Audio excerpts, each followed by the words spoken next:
ഓം ശാന്തി 3/3/2024 അവ്യക്ത BapDada revise course 21/11/1998.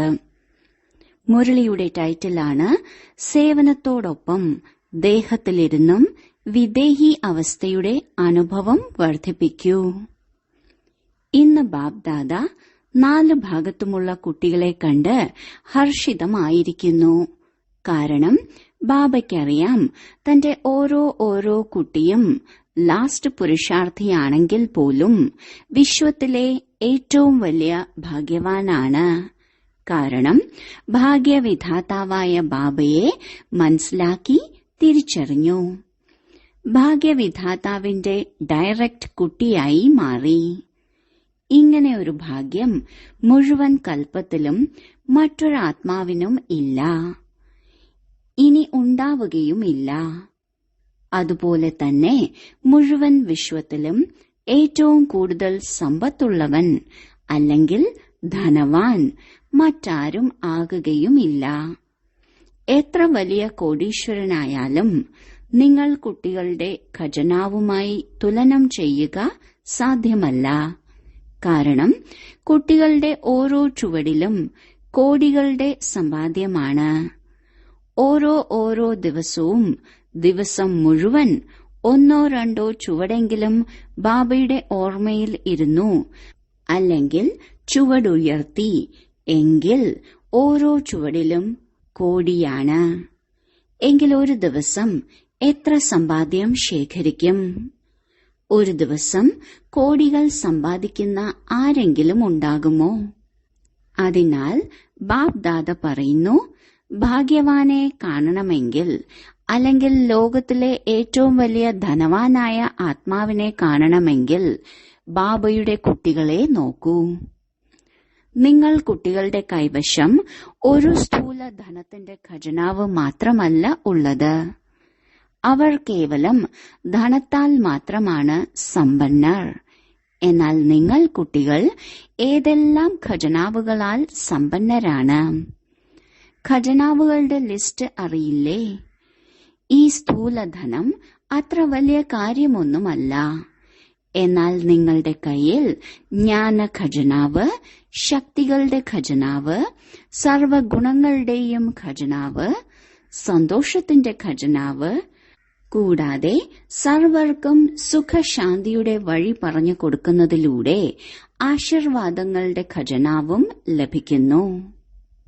ഈ അവിനാശി ഖജനാവുകൾ പരമാത്മാ കുട്ടികളിലല്ലാതെ മറ്റാരിലും അവിനാശിയായി ഇല്ല. എങ്കിൽ ബാബ്ദാദയ്ക്ക് ഇങ്ങനെയുള്ള ഖജനാവുകളുടെ അധികാരി കുട്ടികളിൽ എത്ര ആത്മീയ അഹങ്കാരമുണ്ടായിരിക്കും? ബാബ്ദാദ കുട്ടികളിൽ ഇങ്ങനെ സമ്പന്നമായിരിക്കുന്നത് കണ്ട് സദാ ഈ ഗീതം പാടിക്കൊണ്ടിരിക്കുന്നു. ആഹാ കുട്ടികളെ, ആഹാ! നിങ്ങൾക്കും സ്വയത്തിൽ ഇങ്ങനെയുള്ള ആത്മീയ അഹങ്കാരം, അതായത് ലഹരിയില്ലേ? കൈയടിച്ചുകൊള്ളൂ. ബ്രാക്കറ്റിൽ എല്ലാവരും കൈയടിച്ചു. 2 കൈകളെയും എന്തിനാ ബുദ്ധിമുട്ടിക്കുന്നത്? ഒരു കൈ കൊണ്ടടിക്കൂ. ഒരു കൈ കൊണ്ട് അടിക്കാൻ അറിയില്ലേ? ബ്രാഹ്മണരുടെ എല്ലാം വേറിട്ട കാര്യമാണ്. ബ്രാഹ്മണർ ശാന്തി ഇഷ്ടപ്പെടുന്നു. അതിനാൽ കൈയടിയും ശാന്തമാണ് നല്ലത്. ലഹരി എല്ലാവരിലും സദാ ഉണ്ട്, ഇനി അങ്ങോട്ടും ഉണ്ടായിരിക്കും. നിശ്ചയിക്കപ്പെട്ടതാണ്. ബാബ്ദാദ സമയത്തിന്റെ പരിവർത്തനത്തിന്റെ തീവ്രഗതി കണ്ട് കുട്ടികളുടെ പുരുഷാർത്ഥത്തിന്റെ ഗതിയും നോക്കിക്കൊണ്ടിരിക്കുന്നു. ബാബ്ദാദ ഓരോ കുട്ടിയെയും സദാ ജീവൻ മുക്ത സ്ഥിതിയിൽ കാണാൻ ആഗ്രഹിക്കുന്നു. ബാബയുടെ അടുക്കൽ വന്ന് മുക്തി ജീവൻ മുക്തിയുടെ സമ്പത്തെടുക്കുക എന്നത് നിങ്ങൾക്കുള്ള മത്സരമാണ്. അപ്പോൾ നിങ്ങൾക്ക് മുക്തി അല്ലെങ്കിൽ ജീവൻ മുക്തിയുടെ അവകാശം കിട്ടിയല്ലോ അല്ലേ? അതോ കിട്ടിയില്ലേ? ബ്രാക്കറ്റിൽ കിട്ടി എന്ന് ഉത്തരം നൽകി. സത്യയുഗത്തിലോ അല്ലെങ്കിൽ മുക്തിധാമിലോ മുക്തി ജീവൻ മുക്തിയുടെ അനുഭവം ഉണ്ടാകുന്നില്ല. മുക്തി ജീവൻ മുക്തിയുടെ അനുഭവം ഇപ്പോൾ സംഗമയുഗത്തിൽ ചെയ്യണം. ജീവിച്ചിരിക്കെ സമയം സമീപത്തെത്തുമ്പോൾ പരിതസ്ഥിതികൾ, പ്രശ്നങ്ങൾ, വായുമണ്ഡലം എല്ലാം ഡബിൾ മലിനമാകുമ്പോൾ ഇവയുടെ പ്രഭാവങ്ങളിൽ നിന്നെല്ലാം മുക്തം, ജീവിച്ചിരിക്കെ ഈ സർവ ഭിന്ന ഭിന്ന ബന്ധനങ്ങളിൽ നിന്നും മുക്തം. ഒരു സൂക്ഷ്മ ബന്ധനം പോലും ഉണ്ടാകരുത്. ഇങ്ങനെയുള്ള ജീവൻ മുക്തരായോ? അതോ അന്തിമത്തിൽ ആകുമോ? ഇപ്പോഴാകുമോ അതോ അന്തിമത്തിലോ? അന്തിമത്തിന് പകരം ഇപ്പോഴാകണം, അല്ലെങ്കിൽ ആയിത്തീർന്നു. ഇങ്ങനെ ആകുക തന്നെ വേണം എന്ന് മനസ്സിലാക്കുന്നവർ കൈ ഉയർത്തു. ബ്രാക്കറ്റിൽ എല്ലാവരും കൈ ഉയർത്തി. രണ്ടിനും ഒരുമിച്ച് കൈ ഉയർത്തി സമർത്ഥരാണ്. സാമർത്ഥ്യം കാണിക്കൂ. എന്നാൽ ബാബ്ദാദ ഇപ്പോൾ സ്പഷ്ടമായി കേൾപ്പിക്കുന്നു, ദയവായി ശ്രദ്ധിക്കൂ. ബാബയ്ക്ക് ഓരോ ബ്രാഹ്മണ കുട്ടിയെയും ബന്ധനമുക്തരും ജീവൻ മുക്തരും ആക്കുക തന്നെ വേണം. ഏത് വിധിയിലൂടെ ആണെങ്കിലും മാറ്റുക തന്നെ വേണം. വിധികൾ എന്തെല്ലാമാണെന്ന് അറിയാമല്ലോ. ഇത്രയും സമർത്ഥരല്ലേ? അതിനാൽ നിങ്ങൾക്ക് ആയിത്തീരുക തന്നെ വേണം. ആഗ്രഹമുണ്ടെങ്കിലും ആഗ്രഹിക്കുന്നില്ലെങ്കിലും ആയിത്തീരുക തന്നെ വേണം. എങ്കിൽ എന്ത് ചെയ്യും? ബ്രാക്കറ്റിൽ കുട്ടികൾ ഇപ്പോൾ മുതൽ ആകും എന്ന് ഉത്തരം നൽകി. നിങ്ങളുടെ വായിൽ ഗുലാബ് ജാമുൻ. എല്ലാവരുടെയും വായിലും ഗുലാബ് ജാമുൻ വന്നില്ലേ?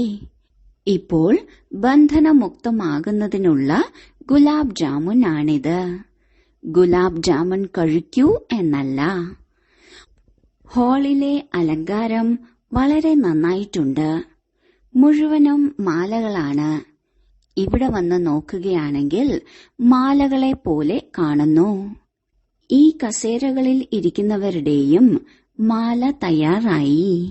നന്നായിട്ടുണ്ട്. എന്തെങ്കിലും കാരണത്താൽ അകാരണത്താൽ ഇപ്പോൾ കസേര എടുത്തതുപോലെ അവസാന സമയം ബാബ്ദാദ ജീവൻ മുക്തിയുടെ സീറ്റിലിരിക്കൂ എന്ന് വിസിൽ മുഴക്കും. അപ്പോൾ ഇരിക്കുമോ അതോ ഇപ്പോഴേ കസേരയിൽ ഇരിക്കുന്നുവോ? അതിനർത്ഥം തറയിലിരിക്കുന്നവർക്ക് കസേര കിട്ടില്ല എന്നല്ല. ആദ്യം താങ്കൾ തറയിലിരിക്കുക. ഇത് തപസ്യയുടെ അടയാളമാണ്. ആരോഗ്യത്തിന്റെ അടയാളമാണ്. ആരോഗ്യവുമുണ്ട്.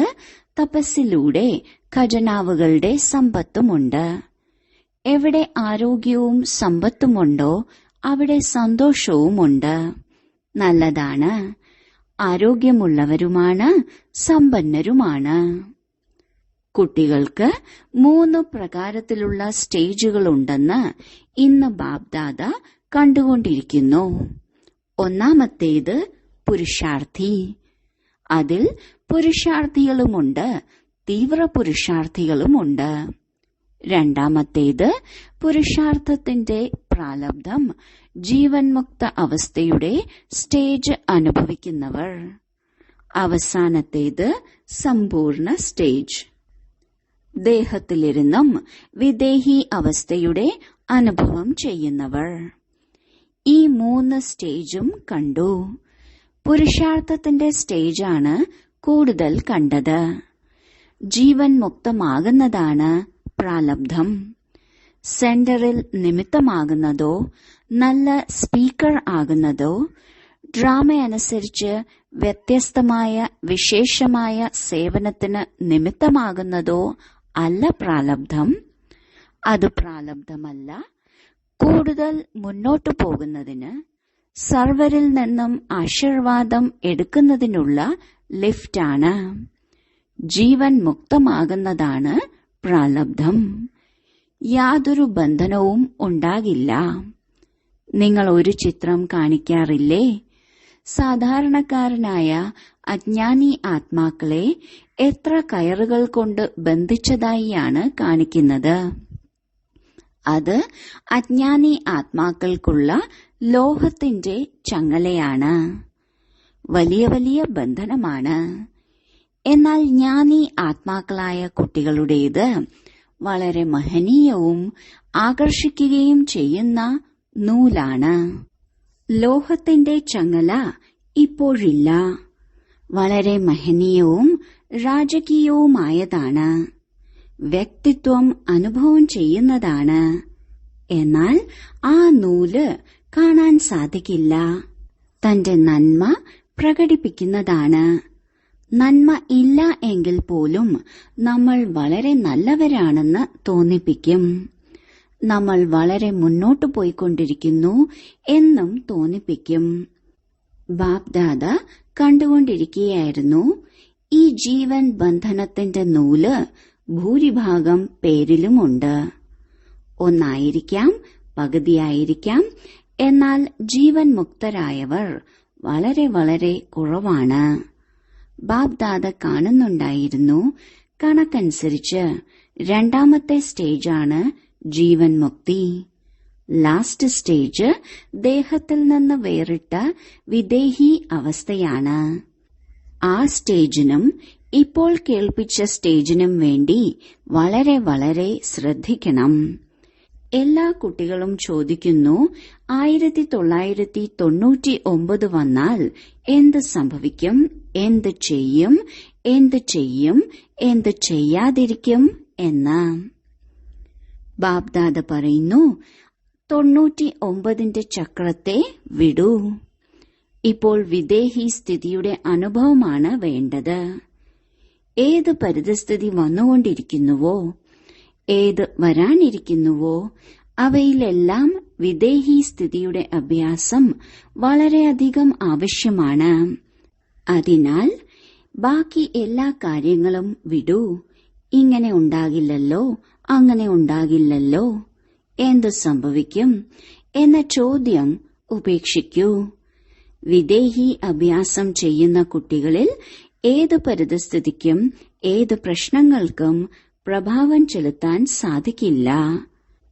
പ്രകൃതിയുടെ 5 തത്വങ്ങളും വളരെ നന്നായി ഇളക്കാൻ പരിശ്രമിച്ചു നോക്കും. എന്നാൽ വിദേഹി സ്ഥിതിയുടെ അഭ്യാസികളായ ആത്മാക്കൾ അചഞ്ചലരായി ബഹുമതികളോടെ പാസ്സാകുന്നവരായിരിക്കും. എല്ലാ കാര്യങ്ങളിലും പാസ്സാകുക മാത്രമല്ല, ബ്രഹ്മബാബയ്ക്ക് സമാനം പാസ് വിത്ത് ഓണർ ആകുന്നതിന്റെ ഉദാഹരണമായി മാറും. ബാപ്ദാദ സമയമനുസരിച്ച് സൂചന നൽകുന്നു, ഇനിയും തന്നുകൊണ്ടിരിക്കുകയും ചെയ്യും. നിങ്ങൾ ചിന്തിക്കുകയും പ്ലാനുകൾ ഉണ്ടാക്കുകയും ചെയ്യുന്നു. ഉണ്ടാക്കൂ, ചിന്തിക്കൂ. എന്നാൽ എന്ത് സംഭവിക്കും? ഇങ്ങനെ ആശ്ചര്യപ്പെട്ടുകൊണ്ട് വേണ്ട. വിദേഹിയും സാക്ഷി സ്ഥിതിയിലിരുന്നും ചിന്തിക്കൂ. എന്നാൽ ചിന്തിച്ചു, പ്ലാനുകൾ ഉണ്ടാക്കി, സെക്കൻഡിൽ പ്ലെയിൻ സ്ഥിതി ഉണ്ടാക്കി പോകൂ. ഇപ്പോൾ സ്ഥിതിയുടെ ആവശ്യമാണ് ഉള്ളത്.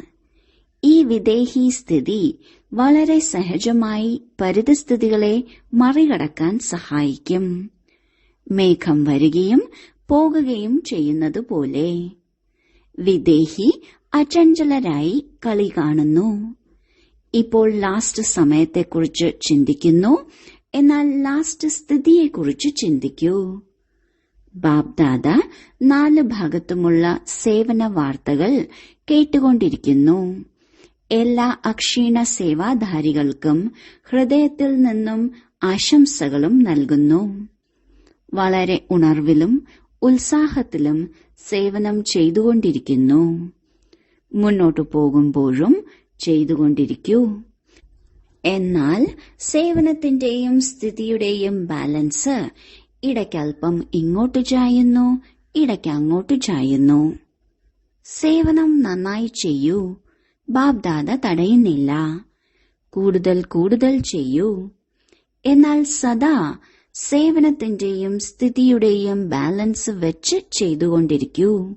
സ്ഥിതി ഉണ്ടാക്കുന്നതിൽ അല്പം പരിശ്രമിക്കുന്നുണ്ട്. സേവനം വളരെ സഹജമായി ചെയ്യുന്നു. അതിനാൽ സേവനത്തിന്റെ ബലം സ്ഥിതിയുടേതിനേക്കാൾ ഉയർന്നു നിൽക്കുന്നു. ബാലൻസ് വയ്ക്കൂ. ബാബ്ദാദയുടെയും സേവനം ചെയ്യുന്ന സർവ ആത്മാക്കളുടെയും സംബന്ധ സമ്പർക്കത്തിൽ വരുന്ന ബ്രാഹ്മണ പരിവാരത്തിന്റെയും ആശീർവാദം നേടിക്കൊണ്ടിരിക്കൂ. ഈ ആശീർവാദങ്ങളുടെ സമ്പാദ്യം വളരെ ശേഖരിക്കൂ. ഇപ്പോഴുള്ള ആശീർവാദങ്ങളുടെ സമ്പാദ്യം കാരണം ദ്വാപരം മുതൽ നിങ്ങളുടെ ചിത്രങ്ങളിലൂടെ എല്ലാവർക്കും ആശീർവാദങ്ങൾ ലഭിച്ചുകൊണ്ടിരിക്കും. അനേക ജന്മങ്ങളിൽ ആശീർവാദം നൽകണം. എന്നാൽ സമ്പാദിക്കൽ ഈ ഒരു ജന്മം മാത്രമാണ്. അതിനാൽ എന്തു ചെയ്യണം? സ്ഥിതി സദാ മുന്നിൽ വെച്ച് സേവനത്തിൽ മുന്നേറിക്കൊണ്ടിരിക്കൂ. എന്തു സംഭവിക്കും എന്ന് ചിന്തിക്കരുത്. ബ്രാഹ്മണ ആത്മാക്കൾക്ക് നല്ലതായിരിക്കും, നല്ലത് തന്നെ ഉണ്ടാകണം. എന്നാൽ ബാലൻസ് വെക്കുന്നവർക്ക് സദാ നല്ലതേ ഉണ്ടാകൂ. ബാലൻസ് കുറവാണെങ്കിൽ ഇടയ്ക്കിടയ്ക്ക് നല്ലത്, ഇടയ്ക്കൽപ്പം കുറവ്. എന്ത് ചെയ്യണമെന്ന് കേട്ടില്ലേ? ചോദ്യചിഹ്നത്തോടെ ചിന്തിക്കുന്നതും ആശ്ചര്യത്തോടെ ചിന്തിക്കുന്നതും അവസാനിപ്പിക്കൂ. ഇങ്ങനെ സംഭവിക്കില്ലേ, അങ്ങനെ സംഭവിക്കില്ലേ? ഇത് സ്ഥിതി മുകളിലേക്കും താഴേക്കും കൊണ്ടുപോകും. മനസ്സിലായോ? ശരി, വിദേശി ഗ്രൂപ്പുകാർ എഴുന്നേൽക്കൂ. വിദേശത്തെ ഒരു വിശേഷത ബാബ്ദാദയ്ക്ക് വളരെ ഇഷ്ടപ്പെട്ടു. ഏതാണ്? വിദേശത്ത് ഓരോ കോണിലും ബാബയ്ക്ക് സ്ഥാനമുണ്ടാക്കണം എന്നുള്ളതിൽ എല്ലാവർക്കും വളരെ ഉണർവും ഉത്സാഹവുമുണ്ട്, ഉണ്ടാക്കിയിട്ടുമുണ്ട്. ഈ വർഷം എത്ര സ്ഥാനമുണ്ടാക്കി? ബ്രാക്കറ്റിൽ 12 മുതൽ 15 വരെ. 4 ഭാഗത്തും സന്ദേശം ലഭിക്കണം എന്ന ഉണർവുണ്ട്. ഈ ലക്ഷ്യം വളരെ നല്ലതാണ്. എവിടെ പോകുമ്പോഴും അവിടെയെല്ലാം ആരെയെങ്കിലും നിമിത്തമാക്കുന്ന സേവനം ചെയ്യുന്നതിന്റെ ലക്ഷ്യം നല്ലതാണ്. ഇത് വിശേഷതയാണ്. ഓരോരുത്തരും എത്രത്തോളം കഴിയുന്നുവോ അത്രയും സ്വയത്തെ സേവനത്തിന് നിമിത്തമാക്കുന്നതിനുള്ള ഓഫർ ചെയ്യുന്നു, പ്രാവർത്തികമാക്കുകയും ചെയ്യുന്നു. ഓരോ വീടും ബാബയുടെ വീടാണ് എന്ന് ചിന്തിക്കുന്നു. ഈ ഉണർവും ഉത്സാഹവും വളരെ നല്ലതാണ്. അതിനാൽ ബാബ്ദാദ ഈ ഉണർവിനും ഉത്സാഹത്തിനും ഇനിയും കൂടുതൽ അഡ്വാൻസായി മുന്നോട്ടു പോകുന്നതിനും ആശീർവാദം നൽകുന്നു. ബാബ്ദാദ വിദേശി, അതായത് വിശ്വമംഗളത്തിന് നിമിത്തമായ കുട്ടികളോട് ഇങ്ങനെ പറയുന്നു: ഇപ്പോൾ വിദേശി കുട്ടികൾ സേവനത്തിലും വിദേഹി അവസ്ഥയിലും നമ്പർ 1 ആകുക തന്നെ വേണം. ആയിത്തീരേണ്ടേ? എപ്പോൾ? 99-ലോ അതോ 2000-ലോ? എപ്പോൾ എന്നല്ല, ഇപ്പോൾ. അവ്യക്ത ബാബയുടെ പാലനയുടെ പ്രത്യക്ഷ ഉദാഹരണമായി കാണപ്പെടണം. ഏതുപോലെ ബ്രഹ്മബാബ അവ്യക്തമായി വിദേഹി സ്ഥിതിയിലൂടെ കർമാതീതമായി, അതുപോലെ അവ്യക്ത ബ്രഹ്മാവിന്റെ പാലനയ്ക്ക് പാത്രമായവരാണ് നിങ്ങൾ. അതിനാൽ അവ്യക്ത പാലന ലഭിച്ചതിനു പകരം ബാബയ്ക്ക് വിദേഹിയായി കാണിക്കണം. സേവനത്തിന്റെയും സ്ഥിതിയുടെയും ബാലൻസിലൂടെ. ശരി, അംഗീകരിച്ചില്ലേ? ചെയ്യുക തന്നെ വേണം. ബാബ്ദാദ ഇങ്ങനെ ചിന്തിക്കുന്നില്ല, നോക്കാം, ആലോചിക്കാം, അല്ല, ചെയ്യുക തന്നെ വേണം. നിങ്ങളുടെ ഭാഷയിൽ പറയൂ, ചെയ്യുക തന്നെ വേണം. ആരെല്ലാം ടിവിയിലൂടെ കണ്ടുകൊണ്ടിരിക്കുന്നുണ്ടോ അവരും ഇങ്ങനെ പറയുന്നില്ലേ? ബാബ്ദാദ കാണുന്നുണ്ട്. ഭാരതത്തിലിരുന്ന് കാണുന്നവരായാലും വിദേശത്തിരുന്നായാലും ഞങ്ങൾ ചെയ്യും, ഞങ്ങൾ ചെയ്യും എന്ന് എല്ലാവർക്കും ഉണർവുണ്ട്. ഞങ്ങൾക്ക് ചെയ്യുക തന്നെ വേണം. മുൻകൂട്ടി ആശീർവാദം നൽകുന്നു. ശരി, ബ്രാക്കറ്റിൽ വിദേശത്ത് നിന്ന് ധാരാളം സഹോദരീ സഹോദരന്മാർ ആദ്യമായി വന്നിട്ടുണ്ട്. റിട്രീറ്റിന് വന്നവർ ഗസ്റ്റായും ഇരിക്കുന്നുണ്ട്. വളരെ നല്ലത്. നമ്പർ 1 ആകേണ്ടവരാണ്. വളരെ നല്ലത്. അതിഥിയായി വന്നു. ബാബയുടെ അധികാരി കുട്ടികളായി. അധികാരികളായില്ലേ? അധികാരിയല്ലേ? വളരെ നല്ലത്. ഇനിയും മുന്നോട്ട് പോയിക്കൊണ്ടിരിക്കൂ. ഹോസ്പിറ്റലിന്റെ ട്രസ്റ്റികളോട് എല്ലാവരും ഡബിൾ ട്രസ്റ്റികളാണ്. ഒന്ന് പ്രവൃത്തിയിലിരുന്നും ട്രസ്റ്റി, രണ്ടാമത് ഹോസ്പിറ്റലിൽ ഇരുന്നും ട്രസ്റ്റി. ഹോസ്പിറ്റലിൽ ട്രസ്റ്റിയാണെങ്കിൽ ജീവിതത്തിലും ട്രസ്റ്റി. നല്ലത്. ഹോസ്പിറ്റൽ ആത്മാക്കളുടെ സേവനം ചെയ്യുന്നു, ശരീരത്തിന്റെ സേവനവും ചെയ്യുന്നു. അതിനാൽ ഡബിൾ സേവനം ചെയ്യുന്നത് കാരണം ആരാണോ നിമിത്തമായ ആത്മാക്കൾ അവർക്ക് ഡബിൾ ആശീർവാദവും ലഭിച്ചുകൊണ്ടിരിക്കുന്നു. വളരെ നല്ല പ്ലാനുകൾ ഉണ്ടാക്കിയല്ലോ. സേവനത്തിനുള്ള അവസരം എടുക്കുന്നത് തന്നെയാണ് ചാൻസലർ ആകുന്നത്. ആ ചാൻസലർ അല്ല, ആത്മീയ യൂണിവേഴ്സിറ്റിയിലെ ചാൻസലർ. ശരി. ഓസ്ട്രേലിയക്കാർ ഒളിമ്പിക്സ് ഗെയിം നടക്കുന്ന സമയത്ത് വലിയ പ്രോഗ്രാം നടത്താൻ പ്ലാനുകൾ ഉണ്ടാക്കിക്കൊണ്ടിരിക്കുന്നു. പ്ലാൻ ബാബ്ദാദയെ കാണിക്കുന്നു. എവിടെയാണോ എല്ലാവർക്കും ഉണർവും ഉത്സാഹവും ഒരേ അഭിപ്രായവും ഉള്ളത് അവിടെ സഫലത ഉണ്ടാകുക തന്നെ ചെയ്യും. നല്ലതാണ്. നന്നായി ചെയ്യൂ. വിദേശത്ത് പേര് പ്രസിദ്ധമാക്കൂ. വളരെ നല്ലത്. ബാക്കി എല്ലാവരും ഭാരതത്തിൽ നിന്ന് വന്നവരാണ്. ഭാരതത്തിൽ ഉള്ളവർക്ക് വിശേഷ ലഹരിയാണ്. കാരണം ബാബ് ദാദയുടെ അവതരണം ഭാരതത്തിലാണ്. അതോടൊപ്പം മിലനം ആഘോഷിക്കാൻ വരുന്നതും ഭാരതത്തിലാണ്. അപ്പോൾ ഡബിൾ ലഹരിയില്ലേ? ഭാരതം തന്നെയാണ് വിദേശത്ത് സന്ദേശം എത്തിച്ചതും. ഭാരതം വിദേശത്തും തന്റെ പരിവാരത്തെ കണ്ടെത്തി ഒരു പരിവാരമാക്കി. അതിനാൽ പഴയവരും പുതിയവരുമായി ആരെല്ലാം വന്നിട്ടുണ്ടോ, ആരെല്ലാം വളരെ സ്നേഹത്തോടെയാണ് വന്നിരിക്കുന്നത്, ബാബ്ദാദ എല്ലാ കുട്ടികളുടെയും സ്നേഹവും 4 ഭാഗത്തുമുള്ള സേവനത്തിനുമുള്ള സഹയോഗവും കണ്ട് സന്തോഷിക്കുന്നു. കുട്ടികളും സദാ സന്തുഷ്ടരാണ്. സന്തുഷ്ടരായി ഇരിക്കുന്നില്ലേ? ഒരിക്കലും സന്തോഷം കുറയ്ക്കരുത്. ഇത് ബാബയുടെ സ്പെഷ്യൽ ഖജനാവാണ്. അതിനാൽ ഒരിക്കലും സന്തോഷം കളയരുത്. സദാ സന്തോഷം. ശരി. 4 ഭാഗത്തുമുള്ള സർവശ്രേഷ്ഠ ഭാഗ്യവാൻ, സർവശ്രേഷ്ഠ ഖജനാവുകളുടെയും അധികാരി, സദാ സേവനത്തിന്റെയും സ്ഥിതിയുടെയും ബാലൻസ് വയ്ക്കുന്ന ജ്ഞാനി ആത്മാക്കൾ, സർവശക്തി സമ്പന്ന ആത്മാക്കൾ, സദാ ബന്ധനമുക്തരും ജീവൻ മുക്തരുമായ ആത്മാക്കൾക്ക് ബാബ്ദാദയുടെ സ്നേഹസ്മരണയും നമസ്തേയും. വരദാനം: പരമാത്മാ കാര്യങ്ങളിൽ സഹയോഗിയായി എല്ലാവരുടെയും സഹയോഗം പ്രാപ്തമാക്കുന്ന സഫലതാ സ്വരൂപരായി ഭവിക്കട്ടെ. എവിടെ എല്ലാവർക്കും ഉണർവും ഉത്സാഹവുമുണ്ടോ അവിടെ സഫലത സ്വയം സമീപം വന്ന് കഴുത്തിലെ മാലയായി മാറുന്നു.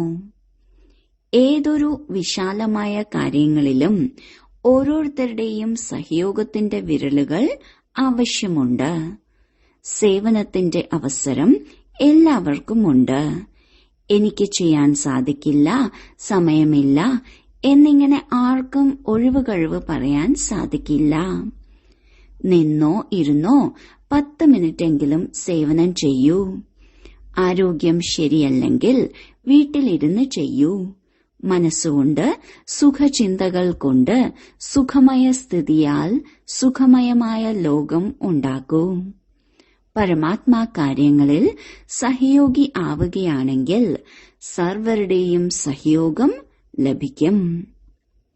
സ്ലോഗൻ: പ്രകൃതി പതിയുടെ സീറ്റിൽ സെറ്റായിരുന്നാൽ പരിതസ്ഥിതികളിൽ അപ്സെറ്റ് ആവില്ല. ഓം ശാന്തി.